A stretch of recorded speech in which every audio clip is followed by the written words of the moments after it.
네, 우리 첫 시간에 어떤 전도서에 통해서 세상이 추구하는 가치의 어떤 그 허무함, 그리고 솔로몬의 어떤 직접적으로 자신이 체험했던 어떤 삶 가운데에서 자신이 경험했던 그 허무함, 이런 것들을 통해서 무엇이 헛되고 헛된 것이며 무엇이 영원하고 가치 있는 것인가 하는 것들을 우리가 첫 시간에 이렇게 배우는데, 오늘 우리가 이제 요한 일서를 통해서도 이 세상에 영들은 크게 이제 하나님의 어떤 영과 하나님 영에 대적하는 적그리스도의 영, 이 두 영이 있다라는 거예요. 그래서 두 영에 대해서 이렇게 우리가 잘 분별해야 되는데, 그런데 적그리스도의 영이 도깨비처럼 이렇게 뿔 달리고 막 이렇게 쓰면 너무 쉽게 우리가 저거는 도깨비네, 거짓이네, 이렇게 쉽게 구별할 텐데, 그게 그렇지 않다라는 거예요. 오히려 더 강력한 빛을 입고 온 천사처럼 이렇게 행한다고 그러는 거죠. 그리고 이제 말씀해 보면 양의 옷을 입고 온 늑타라는 늑대와 이리와 같다, 이렇게 말을 해요. 그러니까 겉으로 보면 너무도 순한 양이에요. 그런데 그 속에는 이렇게 우리의 모든 것들을 늑탈하기 위해서 행하는 이리와 같은 그런 속성을 가지고 있는 거짓된 영들이 있다라는 것을 이제 말씀을 하고 있는데, 오늘 이제 1절에 보면 사랑하는 자들아 할 때 이제 요한 사도가 이 서신을 받는 자들, 그들이 아직도 온전하게 장성한 자도 있을 수 있겠지만 그렇지 못해서 이런 미혹의 영으로부터 이렇게 노출되어 있는 자들, 그런 자들을 이렇게 아끼는 마음에서 이렇게 그들을 또 사랑하는 지금 요한 일서의 모든 것들은, 모든 열매가 결국에는 형제 사랑으로 이렇게 기결되는 어떤 말씀으로 연결되니까 그런 사랑의 어떤 마음으로 이렇게 부르는 거죠. 영을 다 믿지 말라, 이렇게 말을 해요. 그러면 영이 무엇인가? 우리 오늘 이렇게 오신 우리 형제분 가족들이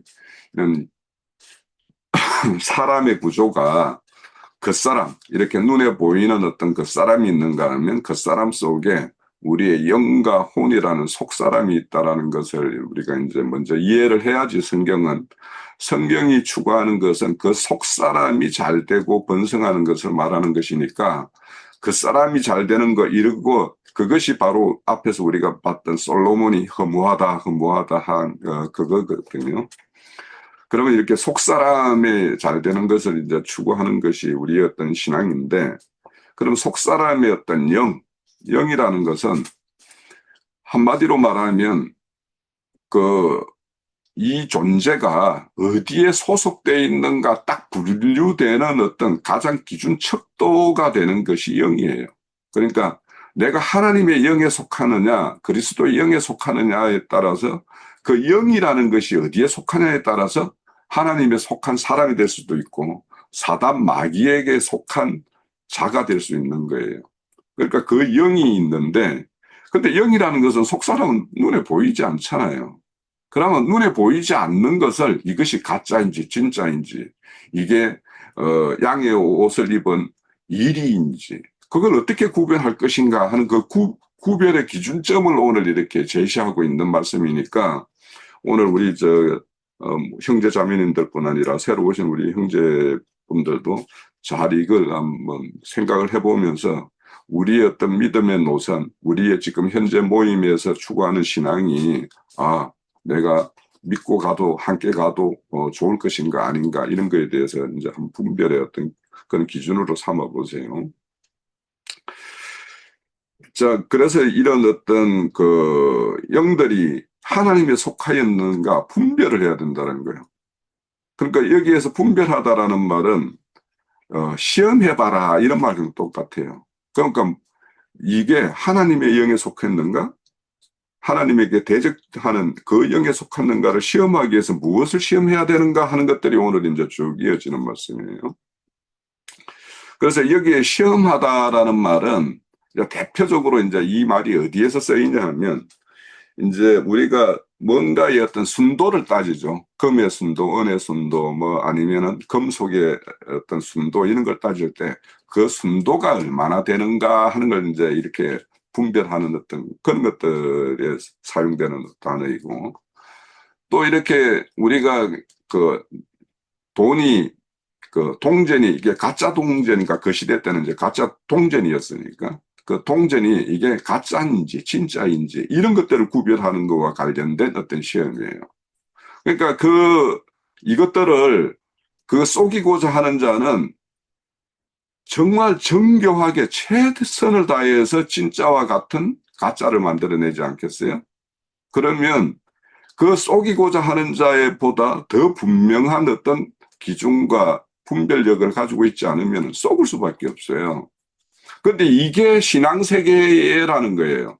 우리 형제자매님들, 새로 오신 분들은 교회 가면 다 그 예수를 믿는 거지, 뭐 이렇게 생각을 할 거고, 그들은 다 그리스도인이지 이렇게 생각을 했을 것인데 그렇지 않다라는 거예요. 네? 뭔가의 가짜에 이게 의해서 속아서 속는 어떤 신앙을 하는 사람도 있을 수 있고, 정말 진리대로 바른 길로 이렇게 가는 신앙이 있을 수도 있다라는 거예요. 근데 그런 많은 거짓 선지자가 이렇게 나왔다라고 이렇게 말씀해요.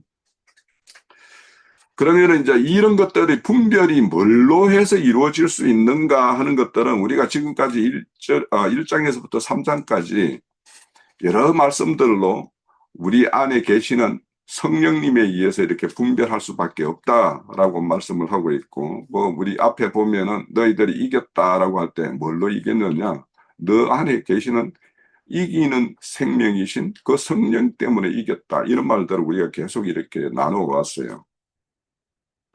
그러면 이렇게 성령의 내주하심으로 인해서 모든 영적인 어떤 주장들을 우리가 판별하는데, 그러면 그 거짓되는 사람들은 자신들이 성령이나 내주하심을 말하지 않느냐 하면 그들도 그 말을 한다라는 거예요.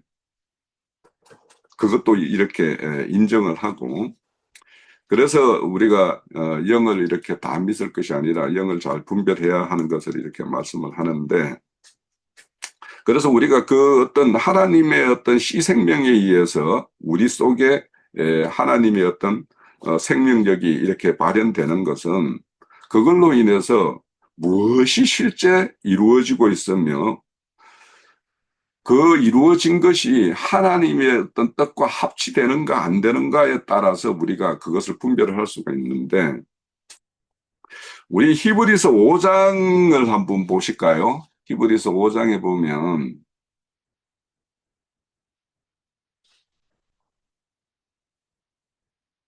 히브리서 5장에 보면 말미에 보면 12절부터 14절까지 내용을 볼게요. 때가 오래되었으므로 너희가 마땅히 선생이 되었을 터인데 너희가 다시 하나님의 말씀의 초보에 대하여 누구의 가르침을 받아야 할 처지이니 단단한 음식은 못 먹고 젖이나 먹어야 할 자가 되었도다. 이런 자가 있다라는 거예요. 그러니까 교회 생활을 오래도록 했지만은 그 오랜 세월로 따져보면 너희들이 마땅히 선생이 되어서 성경의 말씀에 대해서 우리가 깨우치고 그 깨우친 것을 누군가에게 이렇게 전파하는 어떤 그런 자가 되어야 되는데, 그렇지 못하고 여전히 이렇게 젖은 음식, 어린아이가 먹는 우유와 이런 것들만 먹는 자가 있다라는 거예요. 이 젖을 먹는 자마다 어린아이니 그는 의의 말씀을 경험하지 못한 자라, 이렇게 말씀해요. 그럼 의의 말씀은 뭐냐?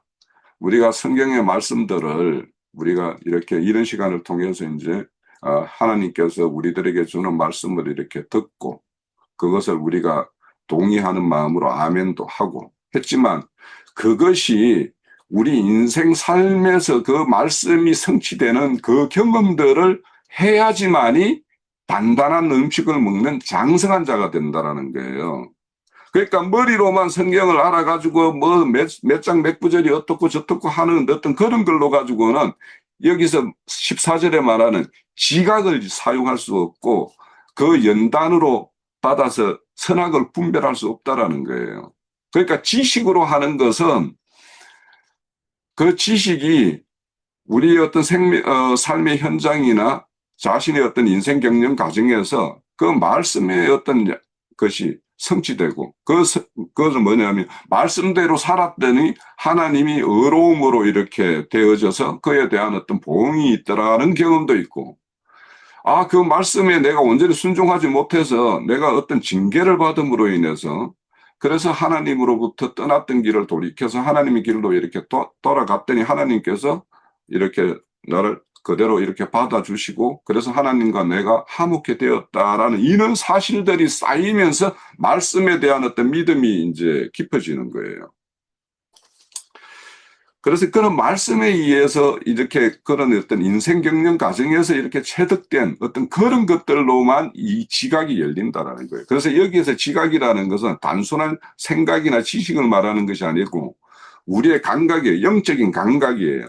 영적 감각이 열리게 되어서 우리 이렇게 그 TV, 과거의 TV 보면은 뭐 생활의 달인 이런 데 보면은 그 사람들 내가 이제 기억나는 거는 초밥을 만드는 분인데 초밥에 그 밥을 딱 지우면 그 밥알갱이 숫자가 10알 차이가 안 나고 계속 같은 알을 이렇게 집더라고요. 그러니까 그거는 수많은 동안에 어떤 밥알을 지어서 초밥을 만드는 그 과정을 해서 그 감각이 딱 지면은 아, 이거 밥알 수가 딱 이제 느낌이 오는 거죠. 그러니까 그 정도로의 어떤 감각이 살아난다라는 거예요. 이 영적인 감각도. 그래서 그것의 영적인 감각은 단순히 성경에 막 여기에 영생이 있는가 해서 막 거기에 찾으니까 그 정작 그들이 예수 그리스도인 생명이신 그분께는 안 오고, 헬라인들이 추구하는 지식색으로 이렇게 흘러가는 그런 것들을 이렇게 보고 자기 생각에 자기 의를 세우는 어떤 그런 쪽으로 가는 것들을 이렇게 우리 요한복음 5장에 보면 말씀하잖아요. 그래서 그런 어떤 지식과 이런 어떤 지각을 단련해서 이렇게 선악을 분별하는 것과는 전혀 다르다라는 거예요. 그러면 이렇게 선악을 분별하는 것과 영을 분별하는 것이 한편으로는 굉장히 유사한 점도 있지만 또 다른 점이 있어요. 오히려 이 선악을 분별하는데 그 선과 악의 그 배후에 작동되는 것이 무엇인가 하는 것을 밝히는 것이 영분별력이니까 선악을 이렇게 분별하는 것보다 훨씬 깊은 차원으로 나아가야지만이 영이 분별이 되는 거예요. 자, 그래서 이런 것들을 우리가 이제 영분별이라는 거는 단순히 이렇게 짧은 시간에 체득되는 것이 아니라 하나님과의 어떤 동행, 성령님의 인도와 계시와 이런 어떤 조명 이런 것들을 지속적으로 반복받으면서 내 어떤 영적인 그 감각이 이렇게 새롭게 이렇게 되어지는 그런 것을 이렇게 말을 하고 있어요. 그래서 결국에는 그 어떤 영이 사람의 말과 이렇게 행함을 통해서 이렇게 드러나는데, 그러면 우리가 이게 어디에 어떤 영에 속했는가를 분별하는 것을 기준으로 요한일서 4장 1절에서 6절 사이에는 뭐로 이렇게 지시하느냐 하면 그 사람의 말로 분별해야 된다는 거예요. 그러니까 그 말의 배후가 이게 세상에서 온 영인가 아니면 하나님의 영에서 온 것인가. 그 말이 궁극적으로는 그 사람을 어디로 이끌고 있는가? 하나님 편으로 이끌고 있는가? 세상 편으로 이끌고 있는가?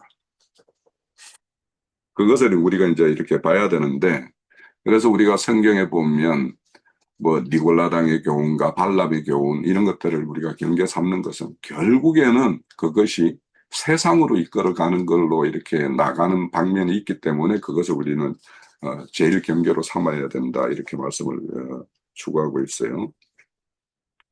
자, 2절에 보면 이로써 너희가 하나님의 영을 알지니 곧 예수 그리스도가 육체로 오신 것을 시인하는 영마다 하나님에 속한 것이요 이렇게 말을 하는데 참 이 말씀이 이제 제가 되게 이제 이번 말씀 준비하면서 기존에 저는 이 말씀을 딱 보면서 그냥 예수 그리스도께서 육체로 오신 것은 그냥 인자로 오신 것을 나는 말한다라고 그렇게 이제 처음에 이제 이해를 가졌었어요.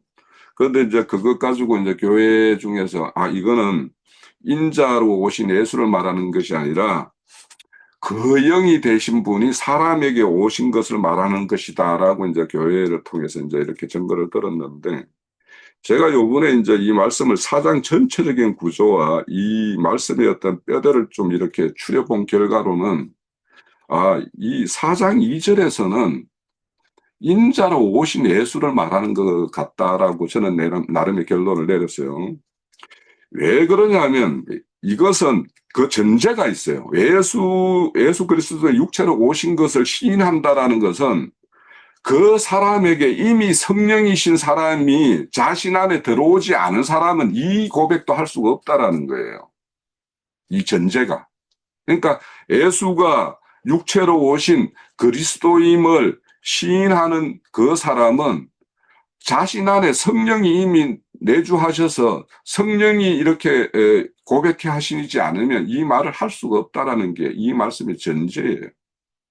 왜 그러냐면 사장의 전체적인 흐름은 인자로 오심을 나타내고 그가 아들로서 보내심을 말씀하고 있고 그 보내심의 목적이 우리를 살리기 위함이라고 말씀하시고 12절, 13절 오늘 안 읽었지만은 그 사장의 전체로 보면 그가 우리 안에 그함을 그 뒤에 가서 말씀을 하고 있어요.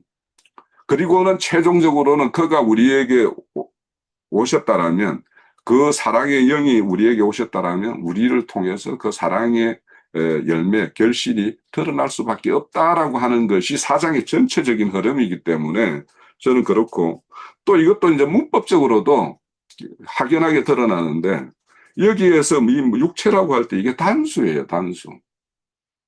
그런데 뒤에 성령이 우리에게 온다라고 하는 어떤 그런 표현은 싹 다 우리라고 다 표현하고 있어요.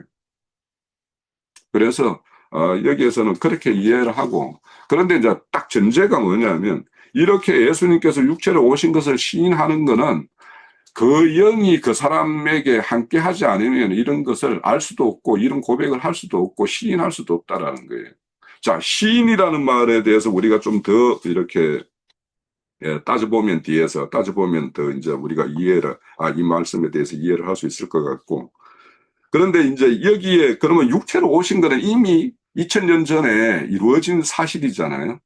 그런데 그것을 여기에 그 문법적으로는 완료 능동 분사형이라고 이렇게 말을 해요. 그러면 이미 완료되었어요. 그런데 그것을 능동으로 하고 이건 그럼 능동이라는 것은 주체가 누구냐? 예수 그리스도가 모든 것의 주체라는 것이고 이 분사는 뭐냐면 그 효력이 현재에도 유효하다. 그러니까 예수님이 인자로 오신 그 오심은 그 오신 그 자체보다 그 오셔서 그 이루신 일이 실질적으로는 그 의미 있고 가치 있는 것이고 그것이 구속사의 의미가 있기 때문에 그 오신 일은 현재도 유효하게 이렇게 작동이 되니까 그래서 이렇게 분사로 표현한다라고 이렇게 말씀을 하고 있어요. 그래서 그런 어떤 걸로 이렇게 했을 때, 그러면 영지주의자들은 뭐예요? 어떻게 하나님의 어떤 그 신령한 영이 인간의 어떤 피조물의 모양인 사람의 모양을 입고 이렇게 올 수 있냐? 그럴 수 없다. 그래서 예수 안에 있는 인성을 부인하는 거예요. 그런데 이 예수 안에 있는 그 인성을 부인하게 되면 무엇이 되느냐? 성경은 그분이 와서 이루신 대속죄물 대심이라든지 이런 것들이 다 깨지는 거예요. 그래서 그 영지주의자들이 말하는 특별한 영적인 지식과 영적인 깨달음으로 구원에 이른다라고 하는 것이 얼마나 그 예수에 대적하는가. 예수 자체를 부인하는 뿐 아니라 예수께서 오셔서 이루신 일까지도 이렇게 무너뜨리는 것이니까 이 영지주의자들이 말하는 것이 얼마나 이렇게 악한 것인가를 우리는 잘 알아야 돼요. 최근에 나는 이제 우리 카톡에서 이렇게 농구되는 것 중에 예수님도 죄인이다, 죄 있는 분이다라고 이렇게 말하는 거 보고 나 그런 주장은 내가 처음으로 들었거든요. 야, 그래서 내가 이제 그 주장을 듣고는 야, 이분이 정확하게 영지주의자인 구원파의 어떤 그런 신앙관이 그대로 이렇게 점철되어 있는 분이구나라는 것을 좀 알게 되었는데 그래서 이렇게 뭔가 뭐 잘못된 어떤 지식 이런 것들은 그렇게 극단적으로 다른 길로 이렇게 걷게 하는 거니까 오늘 우리가 이렇게 적그리스도의 영과 하나님의 영을 이렇게 분별하는 것은 그만큼 중요하다라는 거고. 근데 요한 사도 같은 경우에는 이제 이런 어떤 그 복음서에도 말씀이 육신이 되어 우리한테 거한다 이런 말씀을 하시고, 우리 요한일서 처음 시작할 때부터 나는 그를 본 바요, 들은 바요, 만진 바가 되었다 이런 것들을 왜 그렇게 하느냐?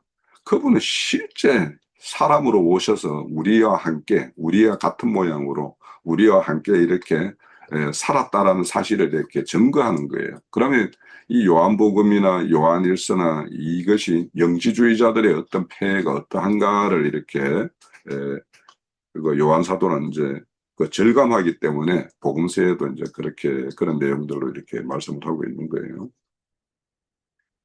그래서 요한일서 4장 전체의 흐름은 아까 독생자로 세상에 이렇게 성육신 하셔서 오셔가지고 우리를 살리셨고, 성령이 우리에게 주셔서 그와 함께 거하는 생을 살게 하셨고, 그와 함께 거함으로 인해서 우리 안에 그분의 생명이 겉으로 드러나는 것이 바로 이렇게 형제 사랑으로 이렇게 나아가는 그런 걸로 이렇게 그림을 그리고 있어요, 사장 자체가.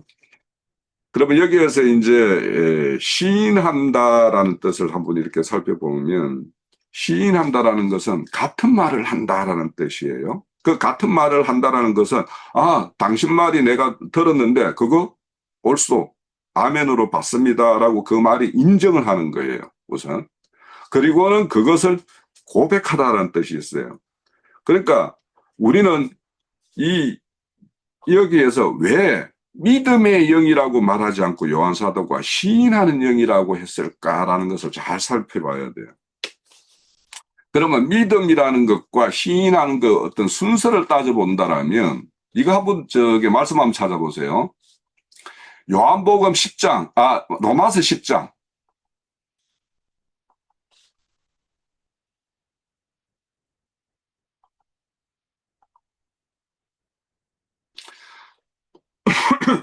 (9절) (10절) 한번 봅시다.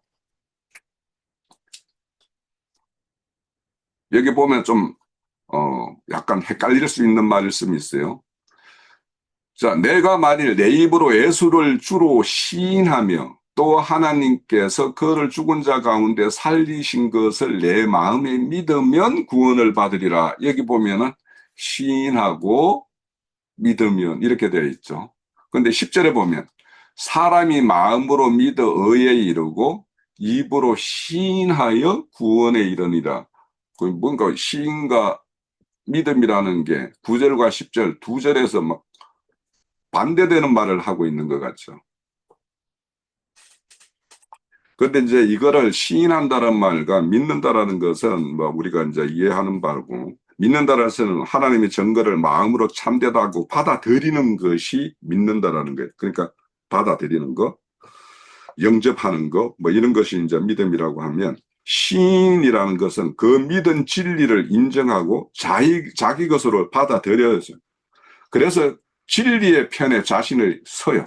그러니까 자신이 완전히 그 진리 편에 딱 서서 하나님이 자신에게 들려준 말과 같은 그 말을, 똑같은 말을 한다라는 거예요. 그러면 뭐냐면 이 시인한다라는 거는 단순한 고백하는 거, 이 수준을 뛰어넘는 거예요. 이미 받아들인 것을 하나님 편에 서서 그 같은 말을 한다라는 것은 정인의 삶을 사는 것까지 나아가는 것이 시인하는 거예요. 그러니까 우리가 그래서 이 시인한다라는 말이 그렇게 단순하게 어떤 말을 듣고는 아멘 하고 뭐 이렇게 순간적으로 그 같은 입으로 말을 한다고 해서 그게 온전한 시인이냐 하면, 시인이라는 뜻은 그 말을 완전히 진리로 자신이 받아들이고 이제는 같은 말을 하는 사람이 되었을 때 그 사람이 하는 말을 시인한다, 이렇게 말을 하는 거예요. 그러니까 이 시인한다라는 것은 내가 누구에게 속한 자인가를 담대하게 드러내는 것이 시인하는 거예요. 그래서 이렇게 요한 사도가 믿음의 영이라고 하지 않고 왜 시인의 영이라고 했는가 하는 것도, 왜냐하면 믿음이라는 것은 눈에 보이지 않죠.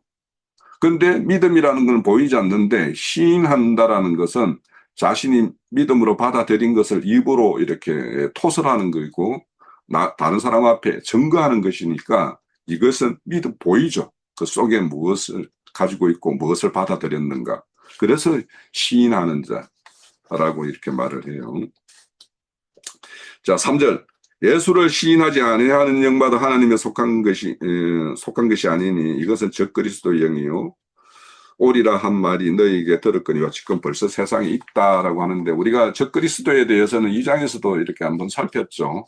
안티크리스도인데 이 안티라는 말에는 두 가지 방면이 있다라고 그때 정리를 했던 것 같아요.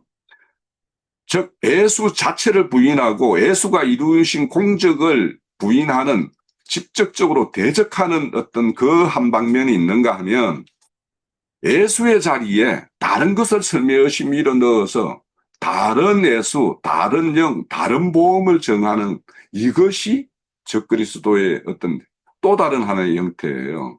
그러니까 적그리스도의 어떤 두 형태 중에서 예수를 막 그냥 부인하고 뭐 그가 이룬 대속이나 이런 것들을 다 부인하는 것은 너무도 쉬워요. 우리가 분별을 쉽게 할 수 있어요.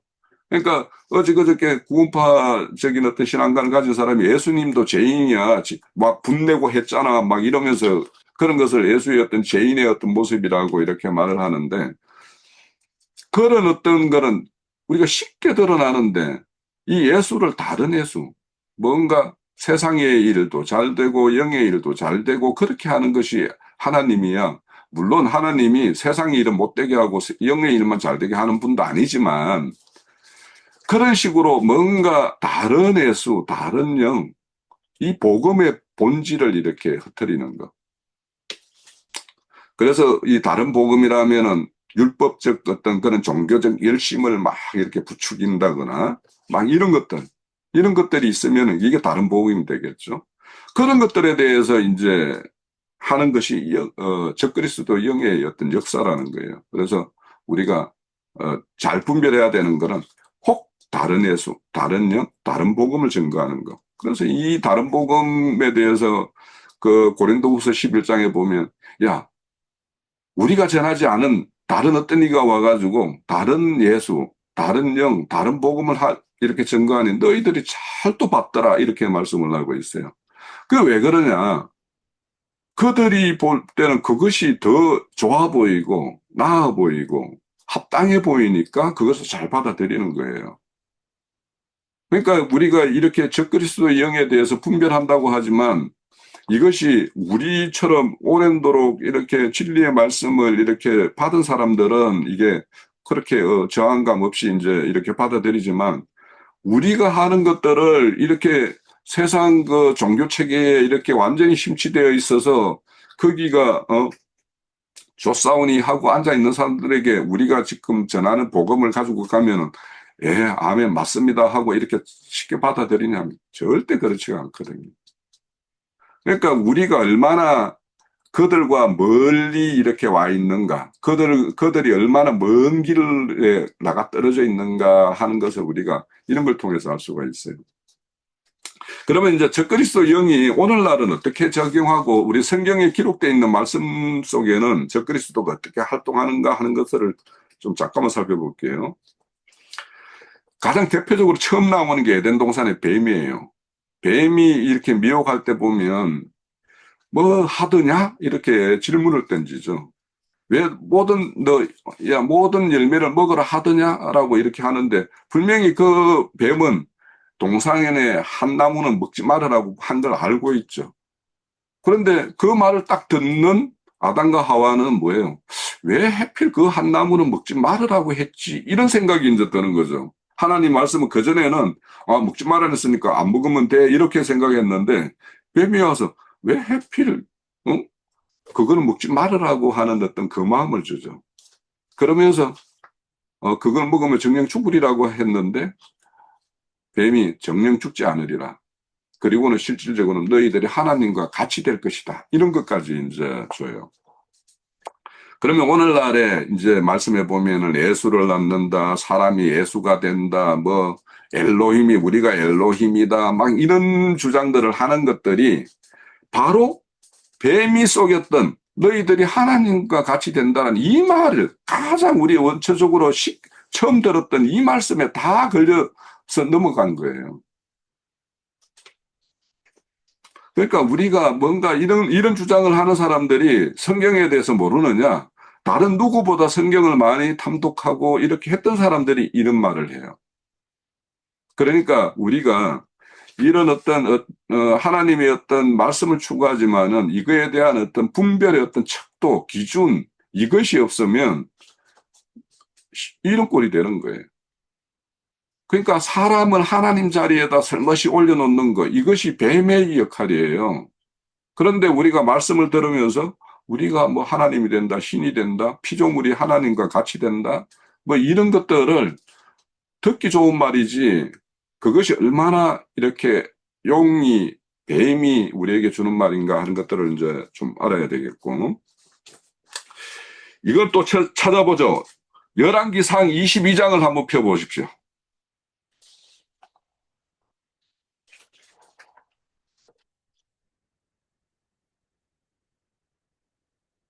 열왕기상 22장에 보면 이제 이 아하방 때의 일인데 그들이 이제 아람 족속들에게 길리앗 라못이라는 땅을 이렇게 빼앗긴 상태예요. 그런데 이제 북이스라엘도 이제 이렇게 좀 형편이 넉넉하고 남유다와도 이제 관계가 이제 좀 원만하고 그러니까 또 남유다의 여호사밧 왕이 이제 자신을 찾아왔을 때 우리 힘을 합쳐서 우리 잃었던 길리앗 나무 땅을 찾읍시다라고 이제 이렇게 제안을 했을 때 그때 여호사밧이 그러면 당신의 이런 제안에 대해서 하나님은 어떻게 하시는가 한번 물어봅시다 하고 5절에 있죠. 먼저 여호와 말씀이 어떠한지 물어봅시다 하니까 이스라엘 왕이 선지자 400명을 모아놓고 내가 길리앗 라못에 올라가면 그 성읍을 다시 우리가 빼앗을 수 있겠냐, 회복시킬 수 있겠냐 하니까 400명이 모두가 반드시 찾을 것이다. 우리가 승리해서 그 땅을 찾을 것이다 라고 이렇게 말을 해요. 그러니까 그건 뭐냐, 이 왕이 듣고 싶은 말을 선지자 400명이 다 한 입으로 말을 해주고 있는 거죠. 그런데 그때 이제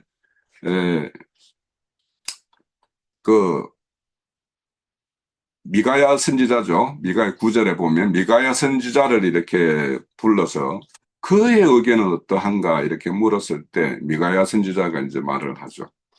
그래서 그들이 가면 반드시 패할 것이다. 그러니까 이 아합 왕이 자신이 이렇게 행하는 모든 것에 대해서 이렇게 좋게 이야기하지 않는 미가야 선지자이니까 그의 말을 듣기를 싫어해서 이제 했는데 여호사밧이 이제 그래도 그 여자의 말을 들어보자 해가지고 그의 말을 들었죠.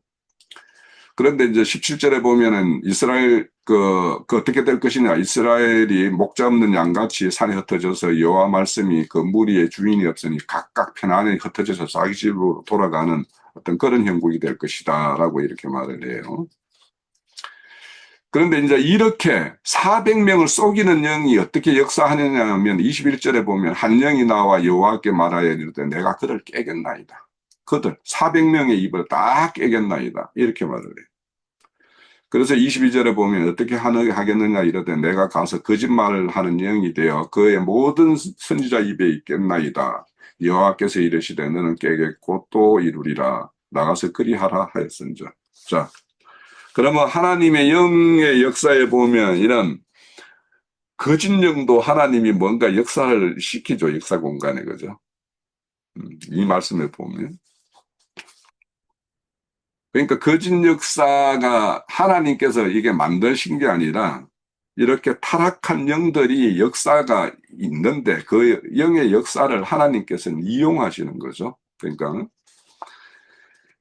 그래서 우리가 이런 어떤 하나님의 떠난 상태, 이런 상태의 어떤 사람이 듣고 싶은 말과 그들이 듣고 싶은 말을 해주는 거짓 선지자, 이런 것이 오늘날에는 없느냐 이 말이에요.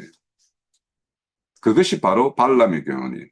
너희들이 하나님을 믿으면 세상 일도 잘 되고 모든 것이 형통할 것이다 라고 하고, 그래서 십자가의 어떤 고난과 우리가 믿는 자들도 하나님의 어떤 심판대에 서서 너의 어떤 믿음에 대해서 다 낱낱이 저울에 다 달아볼 것이다 라고 하는 이런 것들에 대해서는 증거를 안 해요.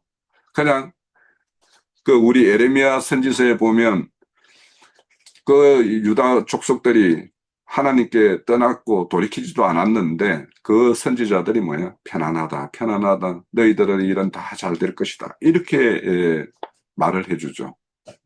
그렇게 속이는 거예요.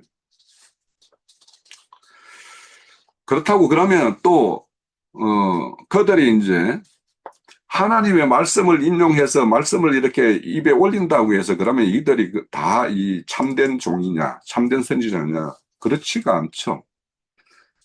예수님을 광야에서 시험했던 사단 마귀의 어떤 말들을 보면, 너 성전 꼭대기에서 뛰어내리면 하나님이 천사들의 명에서 네가 그 돌에 부딪히기 전에 선자들이 너희들을 받들으실 거야 라고 이런 말씀을 해요. 그 마태복음 4장 6절에. 근데 이 말이 정확하게 어디에 말이냐면 시편 91편에 정확하게 나오고 있어요.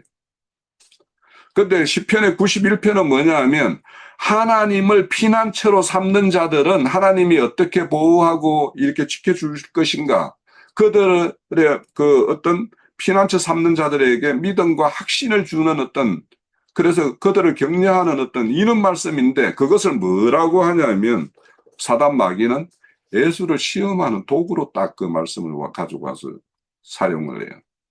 그러니까 하나님의 말씀의 어떤 진리는 A인데 그것을 인용을 뭐냐 하면 B라는 걸 이해한 목적으로 이렇게 인용해서 쓴다라는 거예요. 그런데 그런 것들을 하나님의 말씀을 가지고 이렇게 하니까 그것이 그 말씀이 무엇에 대한 주는 말씀인가를 분별하지 못하면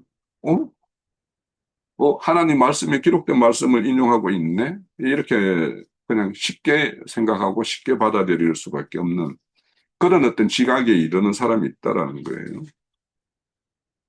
그래서 우리가 예수님의 시대나 이 시대나 초기 교회 시대나 다 불법한 자들은 활동을 해요. 그래서 예수님도 마태복음 24장에 보면은 거짓 그리스도와 거짓 선지자들이 나와서 큰 표적과 이적을 보여서 너희들을 이렇게 깰 것이다, 미혹할 것이다 이런 말씀을 해요. 그러니까 오늘날로 보면 큰 사역의 업적을 앞세워서 그 사역의 성공을 자신의 말에 어떤 하나님의 어떤 신뢰, 하나님의 어떤 그런 거에 대한 어떤 자신의 어떤 충성도 이런 척도로 이렇게 제시하는 것들이 많이 있죠. 아주 친한 어떤 친구였는데 이 믿음과 관련해 가지고 노선이 다르니까 이제 거의 지금은 연락도 안 되는 어떤 지경에 이르는 친구가 있는데 그 친구가 그러는 거예요. 교회를 이룬 것은 그 사람의 믿음의 역량이고 그 사람의 어떤 믿음의 사역의 어떤 그릇이 보여준다 이렇게 말을 해서 내가 참 이 친구가 가도 너무 먼 길로 갔구나라는 생각을 하고 그 이후에는 그 친구가 사역을 미국으로 가서 사역을 하니까 지금은 연락이 닿지도 않을 뿐만 아니라 서로 이렇게 상통이 안 되니까요. 그래서 그런 어떤 아까 400명이 같은 말을 해도 그게 거짓이었고 미가야 선지자 한 사람이 말했지만은 그가 참 하나님의 어떤 뜻을 전하는 자였던 것처럼 숫자에 있지 않다라는 거예요.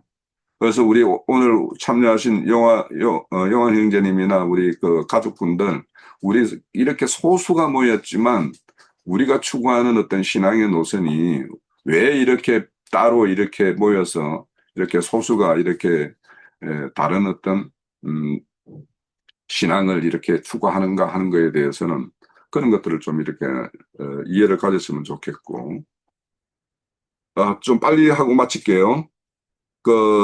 그리고 4절에 보면 자녀들아 너희가 하나님에 속하였고 그들을 이겼나니 이는 너희 안에 계시니가 세상에 있는 자보다 크심이라 이렇게 말하는데 너희 안에 있는 자 이거는 뭐예요? 그분이 성령께서 우리에게 오셔서 우리와 함께 하고 있는 그분을 말하는 것이고 세상에 있는 자는 세상을 주관하는 사단 마귀를 말하는 거죠. 그보다 크다라는 거예요. 그래서 이길 수 있다라는 거죠. 우리의 승리는 우리와 누구와 함께 하는가에 따라서 승리가 보장되고 하는 거예요. 그래서 여기에도 이기었나니라는 것을 완료형으로 쓰고 있어요. 그러면 이 현재 싸움이 진행되고 있고 구속사가 진행되는 한 적그리스도의 영과 하나님의 영의 싸움은 계속되는데 왜 완료형으로 이렇게 말하느냐? 이것은 이미 확정적이라는 거죠. 예수님이 뭐예요? 담대하라 너희들이 내가 세상을 이겼다라고 이렇게 말씀을 하신 것처럼 예수님의 그 이기는 생명이 우리와 함께 하기 때문에 사단 마귀가 절대 이길 수가 없는 거예요. 그래서 우리의 어떤 그 승리는 그분과 함께함으로 인해서 보정되는 것이고 그분과 떨어지면 결별되거나 하면 승리는 그냥 패배로서의 어떤 결말로 이어질 수밖에 없는데 여기서 이제 세상에 있는 자 할 때 이제 세상이라는 말 자체가 코스모스인데 코스모스라는 말 자체는 좋은 뜻이에요. 질서라는 뜻이에요. 그러면 이 우주적 질서 뭐 이런 뜻을 가지고 있는 게 이제 코스모스인데 이게 뭐 왜 그러면 코스모스에 좋은 그 의미를 가지고 있느냐? 그건 헬라 철학자들이 부여했기 때문에 이 우주 만물이 그들이 볼 때 너무도 질서 있게 돌아가고 뭔가가 이렇게 우주가 이렇게 큰 어떤 이변 없이 늘 이렇게 일상을 이렇게 유지하는 것처럼 이렇게 보이느냐?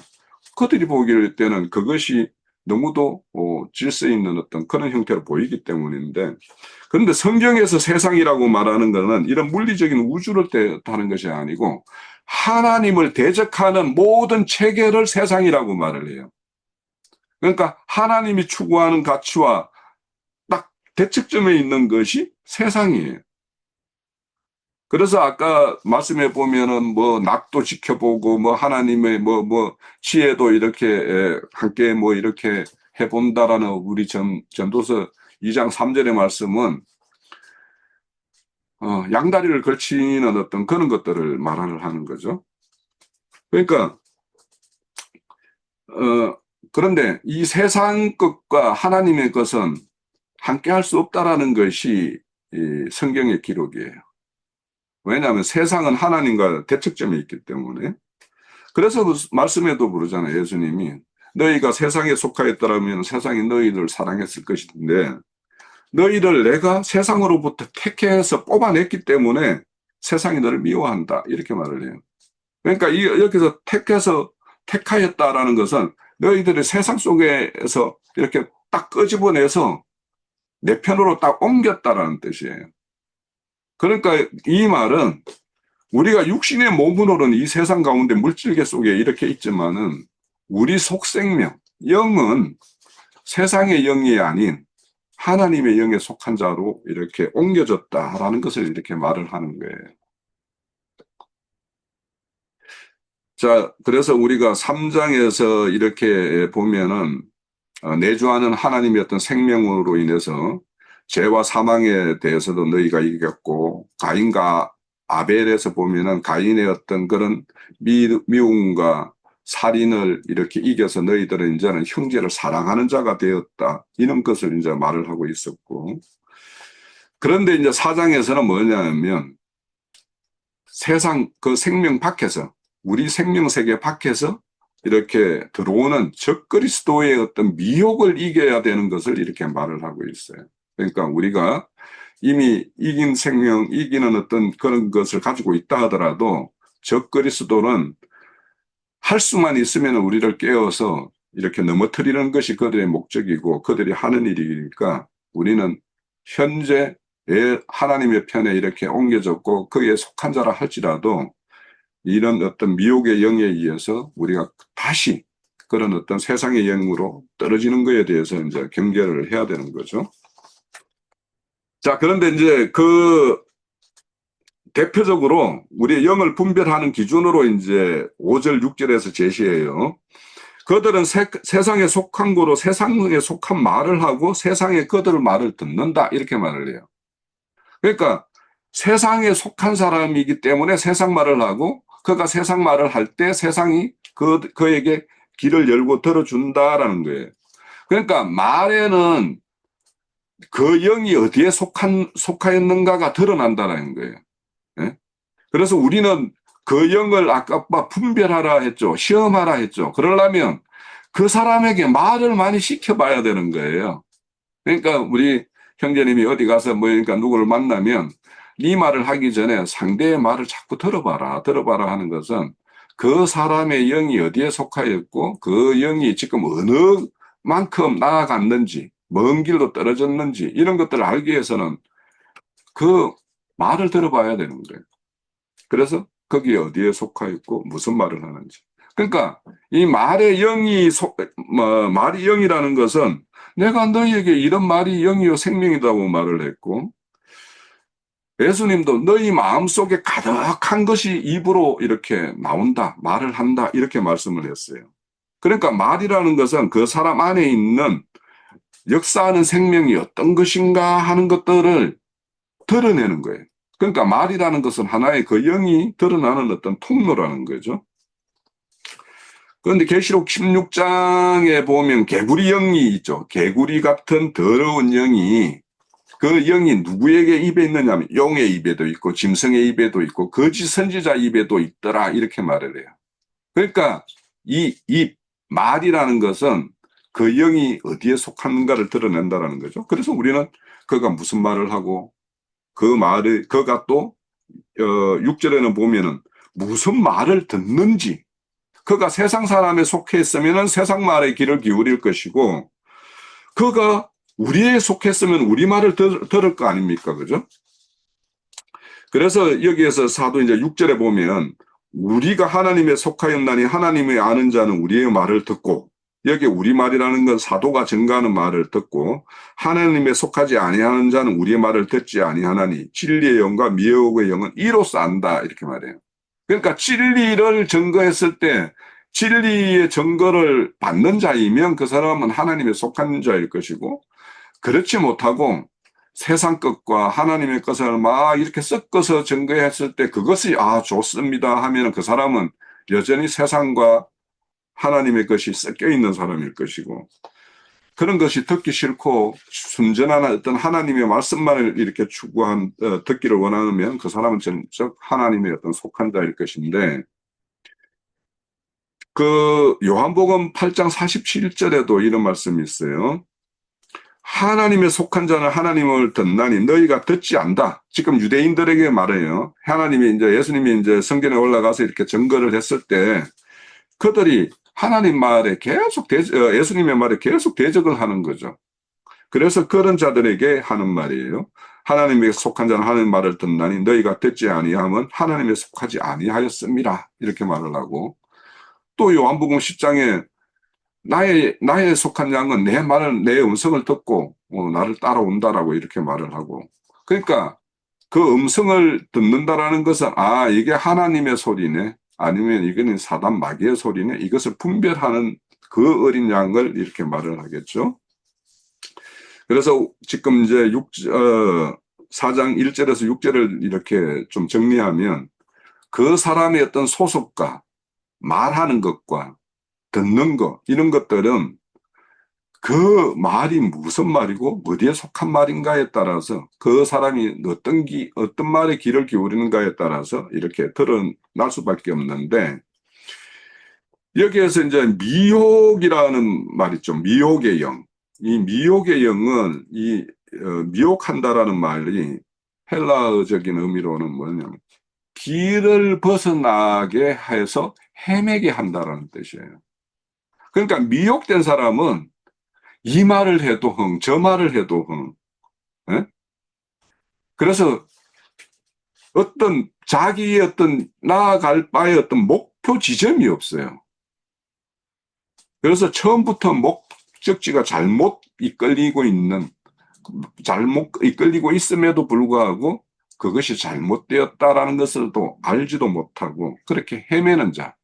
그래서 말씀 들어보면 이렇게 신앙하는 사람 보면은 여기 부흥회 한다라고 하면 그 부흥회도 가보고 또 저기 부흥회 한다라면 저 부흥회도 가보고 이런 사람들이 실질적으로는 이렇게 미혹의 영에 빠져 있는 사람들이에요. 그래서 길을 잃고 헤매는 자의 어떤 표상이 그렇게 드러나요. 그래서 진리의 영과 미혹의 영은 이걸로 아는데 뭘로 아느냐? 앞에서 보면 무엇을 시인하느냐? 예수께서 육의 몸을 입고 오신 것을 시인하느냐? 그가 또 우리 사람의 어떤 몸에 이렇게 임해서 내주하고 계시는 것, 이런 것들을 믿고 시인하느냐? 그 시인의 여부, 또 그 사람이 어떤 말을 하느냐? 세상 말을 하느냐? 성경의 어떤 진리의 말씀을 말하느냐? 또 무엇을 듣고 있느냐? 이런 걸로 우리가 이제 충분히 그 사람이 어디에 속하는가 알 수 있고, 이런 어떤 영분별이 궁극적으로는 무엇을 추구하느냐 하면은 그 생명의 말씀, 성령의 내주하심으로 인해서 우리의 어떤 실제 삶 가운데 하나님의 의와 하나님의 사랑과 또 말씀의 어떤 순종함이 이렇게 나타나고, 그 길에서 떨어진 자들에게는 그 길로 돌이키게 하는 어떤 그런 것이 되어지는 것이 이 하나님의 영을 이렇게 분별하고 거짓 영을 분별하고 하는 목적이에요.